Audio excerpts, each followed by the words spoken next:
الحمد لله وحده لا شريك له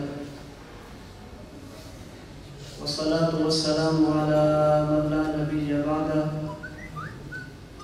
أما بعد فأعوذ بالله من الشيطان الرجيم بسم الله الرحمن الرحيم إن الذين آمنوا وعملوا الصالحات كانت لهم جنات الفردوس نزلا۔ قرآن کریم اور احادیث مبارکہ میں جہاں جہاں بھی اللہ رب العزت نے اہل جنت کے لیے انعامات کا تذکرہ فرمایا تو اس کے لیے بنیادی طور پر اللہ رب العزت نے دو چیزوں کو ذکر فرمایا۔ نمبر 1 آمنو اور نمبر 2 عملوا الصالحات۔ اللہ قیامت کے دن جنت اس شخص کو عطا فرمائیں گے، نمبر 1 جس کا ایمان اور عقائد درست ہو، اور نمبر 2 جس کے اعمال سنت کے مطابق۔ ان دو چیزوں میں سے پھر ایمان اور عقائد یہ بنیاد ہے، ایمان اور عقائد یہ اصل ہے، اعمال صالحہ اور مصنون چیزیں یہ اس کے لیے فرع اور شاخیں ہیں۔ اگر کسی انسان کا عقیدہ ٹھیک نہ ہو یا عقائد میں سے کوئی عقیدے بگاڑ کا شکار ہو جائے تو ایسا انسان کبھی بھی جنت میں نہیں جا سکتا، اور اگر اعمال کمزور ہوں، اعمال میں کوتاہی ہو لیکن ایمان اور عقائد و نظریات اس کے ٹھیک ہوں، ایسا انسان ایک نہ ایک دن جنت میں ضرور جائے گا۔ امام اہل سنت حضرت شیخ التفسیر والحدیث مولانا شیخ سرفراز خان صفدر رحمۃ اللہ علیہ نے ایمان اور عمل کے درمیان فرق بیان کرنے کے لیے، ایمان کی اہمیت اور عقیدے کی اہمیت سمجھانے کے لیے اپنی تفسیر ذخیرۃ الجنان میں ایک مثال دی ہے۔ قرآن کریم کی آیت اور ایک واقعہ جو حدیث مبارک میں ہے، ان دو کو ملا کر مجھے اور آپ کو عقیدے کی اہمیت سمجھائی ہے۔ حضرت امام اہل سنت رحمۃ اللہ علیہ فرماتے ہیں، جب نبی کریم صلی اللہ علیہ وسلم نے مشرکین کو اللہ کی توحید کی دعوت دی، فرمایا کہ ابو جہل اگر کلمہ پڑھو گے تو جنت ملے گی، کلمہ نہیں پڑھو گے تو جنت نہیں ملے گی۔ اس پہ ابو جہل اینڈ کمپنی نے وہ سوال اور اعتراض کیا جو آج ہمارے معاشرے میں وہ لوگ کرتے ہیں جن کے دلوں میں دین کا درد تو ہے، دین کا علم نہیں ہے۔ ابو جہل اینڈ کمپنی کہنے لگی، محمد یہ تو بتا، ہم نے اپنے حلال کے پیسے سے بیت اللہ تعمیر کیا پھر بھی جنت میں نہیں جائیں گے؟ اگر کوئی بیت اللہ کا طواف کرنے کے لیے آئے اور رہائش کی ضرورت ہو، ہم مہمان خانے بنا کر اس کو رہائش دیتے ہیں پھر بھی جنت میں نہیں جائیں گے؟ اگر کوئی بندہ ہے اور اس کو پانی کی ضرورت ہو، ہم بیت اللہ کے طواف کرنے والے حاجیوں کو پانی پلاتے ہیں پھر بھی جنت میں نہیں جائیں گے؟ آج جب میں اور آپ یہ بات دنیا کے سامنے کرتے ہیں کہ فلاں شخص کا عقیدہ ٹھیک نہیں، اس سے بچو، فلاں بندے کا نظریہ غلط ہے، اس سے بچو، فلاں شخص کی ایمانیات غلط ہیں، اس سے اپنے آپ کو بچو، تو لوگ کہتے ہیں مولانا صاحب کیسی بات کرتے ہو، اس بندے نے تو سڑکیں بنی ہیں، اس بندے نے تو ہسپتال بنے ہیں، اس بندے نے تو فلاحی کاموں میں بڑھ چڑھ کر حصہ لیا۔ یہ بات آج کی نہیں، یہی بات اس وقت کے مشرکین نے بھی کی۔ کلمہ نہ پڑھا تو کیا ہوا، ہم نے اتنی نیکیاں تو کی۔ اللہ رب العزت نے قرآن کریم کی آیت نازل فرمائی، اجعلتم سقایۃ الحاج وعمارۃ المسجد الحرام، چلتے چلتے فرمایا لا یستوون عند اللہ۔ مشرکین، میرا پیغمبر ٹھیک کہتا ہے، اگر تم نے نبی کا کلمہ نہ پڑھا، حاجیوں کو پانی پلانے کے باوجود بھی جنت میں نہیں جاؤ گے۔ اگر تم نے عقیدہ درست نہ کیا، بیت اللہ بنانے کے باوجود بھی جہنم میں جاؤ گے۔ ادھر دوسرا واقعہ، پہلے زمانے کی ایک عورت جو نبی کا کلمہ تو پڑھتی ہے مگر نبی کی اتباع نہیں کرتی، ایمان تو درست ہے مگر اعمال میں کمزور ہے۔ یہ عورت جا رہی، راستے میں ایک کتیا کے بچے پہ نگاہ پڑ گئی، وہ پیاس کی وجہ سے تڑپ رہا اور مرنے کے قریب ہے۔ اس عورت نے کنویں سے پانی نکالا اور کتیا کے بچے کو پانی پلا دیا۔ فضائل اعمال میں بھی ہے، کتب حدیث میں بھی ہے۔ اللہ کو اس کا یہ عمل اتنا پسند آیا، خدا نے اس عورت کی بخشش کا فیصلہ فرما دیا۔ اب امام اہل سنت رحمۃ اللہ علیہ کے جملے پہ توجہ رکھنا۔ حضرت امام اہل سنت رحمۃ اللہ علیہ فرماتے ہیں، قرآن کریم کی یہ آیت، حدیث مبارک کا یہ واقعہ، ان دونوں کو ملائیں تو ہر وہ شخص جس میں تھوڑی سی عقل ہو وہ عقیدے کی اہمیت کو سمجھتا ہے۔ ان دونوں واقعات آیت اور حدیث سے پتہ چلا، اگر انسان کا عقیدہ ٹھیک ہو، ٹھیک عقیدے والا کسی کتے کو پانی پلائے خدا تک بھی جنت دے دیتا ہے۔ اگر انسان کا عقیدہ ٹھیک نہ ہو، غلط عقیدے والا بیت اللہ کے طواف کرنے والے حاجی کو پانی پلائے خدا تک بھی جنت نہیں دیتا۔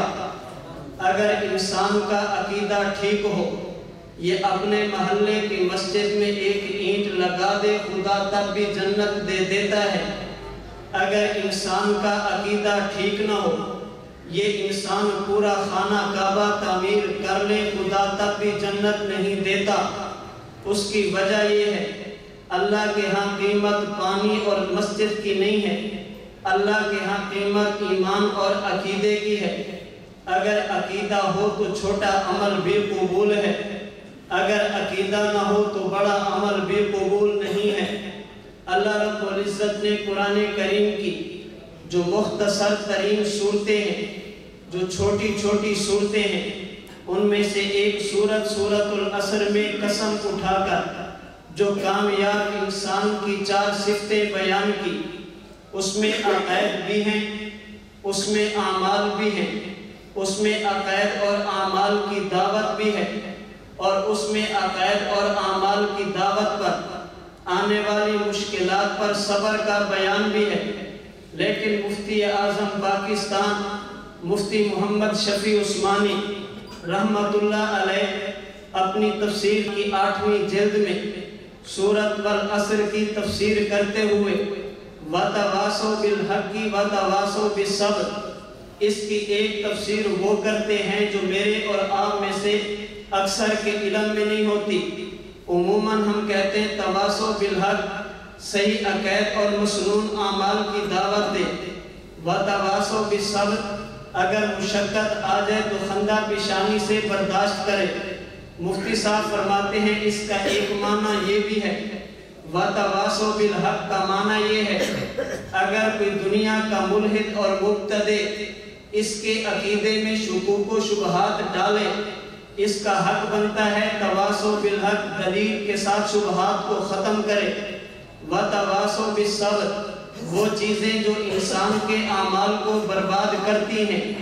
خواہشات، اس کو چاہیے کہ اپنی خواہشات کو بھی کنٹرول کرے۔ اس سے معلوم ہوا قیامت کے دن جنت میں جانے کے لیے انسان کے عقائد کا درست ہونا ضروری ہے، اور وتواصو بالحق نے بتایا صرف عقائد کا درست ہونا ضروری نہیں، شبہات سے بچنا اور بچانا بھی ضروری ہے۔ میرا اور آپ کا تعلق جس طبقے سے ہے، یہ طبقہ عوام کا نہیں، اہل علم کا ہے۔ اگر بندہ عامی ہو، اس کے ذمے شبہات سے بچنا ہے، اگر بندہ عالم ہو، اس کے ذمے شبہات سے بچنا بھی ہے، اس کے ذمے امت کو شبہات سے بچانا بھی ہے۔ پھر مجھے اور آپ کو عہد کرنا چاہیے، ہم اس مرکز اہل سنت والجماعت میں بیٹھ کر اس بات کا عزم اور ارادہ کریں، ہم میں سے ہر بندہ خود اپنے عقائد کی اصلاح کرے گا۔ اگر میرے کسی عقیدے پر وہ عقیدہ ضروریات دین کا ہو، یا وہ عقیدہ ضروریات اہل سنت کا ہو، یا میں مختصر لفظوں میں وضاحت کے ساتھ کہہ دوں، ابھی مولانا شاہ صاحب بیان فرما رہے تھے، وہ عقیدہ ضروریات دین حیات عیسیٰ کا ہو یا وہ عقیدہ ضروریات اہل سنت حیات النبی کا ہو، میں نے اور آپ نے اپنے آپ کو بھی شبہات سے بچانا ہے، ہم نے امت کو بھی شبہات سے بچانا ہے، اور میرے خیال میں اس پلیٹ فارم سے بہتر ہمیں دنیا میں شاید پلیٹ فارم نہ ملے جہاں پہ ہم عقائد کی اصلاح کر سکیں۔ حضرت ہمیں استاد جی سنایا کرتے ہیں، میں نے کئی علماء سے سنا، حجت اللہ فی الارض حضرت مولانا محمد امین صفدر اکاڑوی رحمت اللہ علیہ، جب دنیا سے حضرت کا انتقال ہوا، ہر بندے کی زبان پہ ایک جملہ تھا، آج دیوبندی یتیم ہو گئے، آج دیوبندی لاوارث ہو گئے۔ اگر عیسائیوں سے گفتگو کرنی پڑی، اکاڑوی کے بعد گفتگو کون کرے گا؟ اگر کسی ملحد سے گفتگو کرنی پڑی، ان سے گفتگو کون کرے گا؟ مبتدع سے گفتگو کرنی پڑی، گفتگو کون کرے گا؟ ہر بندہ ہے کہہ رہا تھا، ہم یتیم ہو گئے، ہم محروم ہو گئے، ہمارے سر سے سرمایہ اٹھ گیا، اب گفتگو کون کرے گا؟ اللہ نے مجھے اور آپ کو ایک مرد کلندر دیا جس نے اس میدان کو سنبھالا، اور ہمیں اچھی طرح یاد ہے جب استاد محترم نے ابتدائی گفتگویں فرمائی تو استاد جی فرمایا کرتے تھے، دیوبندیوں یاد رکھو، حضرت اکاڑوی کے جنازے پہ تم نے یہ جملے کہے، ہم یتیم ہو گئے، تم نے یہ جملے کہے، ہم لاوارث ہو گئے، تم نے یہ جملے کہے، اب میدان کون سنبھالے گا؟ اگر خدا نے مجھے زندگی دی، اگر کچھ سال میں دنیا میں زندہ رہا، اللہ نے عافیت کے ساتھ مجھے زندہ اور سلامت رکھا، میں عقائد اور مسائل کے حوالے سے، نظریات اور مسلک کے حوالے سے اتنی محنت کر کے جاؤں گا، میرے جانے کے بعد تم یہ نہیں کہو گے اب گفتگو کون کرے گا، میں تمہیں اتنی ٹیم دے کر جاؤں گا، میرے جانے کے بعد تم لاوارث نہیں رہو گے۔ پھر آج تاریخ گواہ ہے، آج دنیا کے کسی کونے میں چلے جائیں، ملک پاکستان کے کسی حصے میں چلے جائیں، جہاں پہ گفتگو کا موقع ملے، آپ کے عقیدے کا مسئلہ ہو، مرکز کا متخصص آپ کو وہاں ملے گا، مرکز سے وابستہ بندہ آپ کو وہاں ملے گا۔ آپ نے گفتگو سنی خیبر پختونخوا سے، مولانا خائستہ نے پشتو زبان میں عقیدے کی اہمیت آپ کے سامنے رکھی، یہ میرے شیخ کی محنت ہے، اس نے پختونوں پہ بھی محنت کی ہے، ملک پاکستان کے ہر صوبے والوں پہ حضرت استاد جی نے محنت کی۔ آج ہم یہ کہہ سکتے ہیں کسی عقیدے کی بات ہو، کسی نظریے کی بات ہو، اگر ہمارے اشاعت دین کا مسئلہ ہو، ہمارے حفاظت دین کا مسئلہ ہو یا نفاذ دین کا مسئلہ ہو، ہم جس طرح بھی چاہیں، نفاذ کا معنی برہانی، ہم برہانی طور پہ دلیل کے ساتھ اگر دین کو غالب کرنا چاہیں، آج ہمارے پاس یہ مرکز موجود ہے۔ یہاں کے ایک متخصص عمرے کے لیے گئے، جب وہاں پہ کہتے میری ملاقات ایک غیر مقلد سے ہوئی، اس سے میں نے کہا مجھے ایک بات سمجھ نہیں آتی، اس متخصص کی شکل و صورت وہ غیر مقلدوں سے ملتی جلتی تھی، اگر ٹوپی اتار دیں پتہ چلتا تھا یہ غیر مقلد اہل حدیث ہے۔ کہتے میں نے ٹوپی اتاری، میں نے غیر مقلد سے پوچھا ملک پاکستان میں جس طرح ہمارے عقائد کو پھیلنا چاہیے اس طرح نہیں پھیلتے، اس کی وجہ کیا ہے؟ وہ مجھے کمرے میں لے گیا، اپنا لیپ ٹاپ آن کیا، جب لیپ ٹاپ کو کھولا اس کی سکرین کے اوپر جس بندے کی تصویر تھی، جس بندے کا فوٹو تھا، اس کا نام مولانا محمد الیاس گھمن تھا، اس نے تصویر لگائی ہوئی اور کراس نشان کھینچا ہوا۔ کہتے ہیں مولوی صاحب ملک پاکستان میں جو ہمارے عقیدے کی محنت عام نہیں ہوتی جس طرح ہونی چاہیے، اس کی وجہ یہ بندہ ہے۔ وہ بندہ کہنے لگا، یہاں کا متخصص کہنے لگا، یہ آج سے تقریباً 4-5 سال پہلے کی بات ہے کہ مولوی صاحب تم ایک کام کیوں نہیں کرتے، اس کو ختم کر دو، اس کو اڑا دو، اس کو مروا دو تاکہ یہ ختم ہو جائے، ہمارا مسلک دنیا میں پھیل جائے۔ تو وہ غیر مقلد حسرت اور افسوس کے ساتھ کہنے لگا، مولوی صاحب آپ کو کیا بتاؤں، اگر یہ کام ہم آج سے 6-7 سال پہلے کرتے تو شاید ہم کامیاب ہو جاتے، لیکن اس بندے نے اب اتنی ٹیم تیار کر دی ہے، ہم ایک کو چپ کراتے ہیں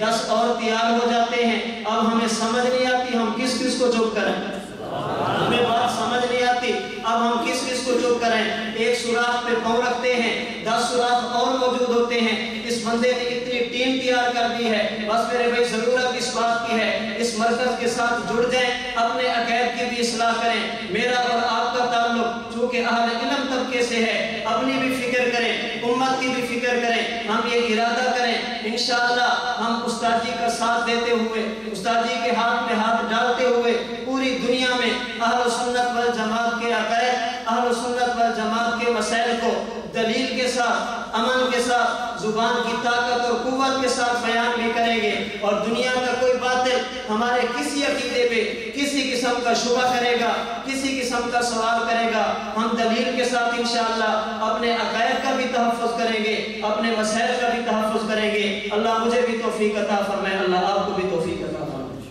لا إله إلا الله، لا إله إلا الله، لا إله إلا الله، ما لنا رب سواه. لا إله إلا الله، لا إله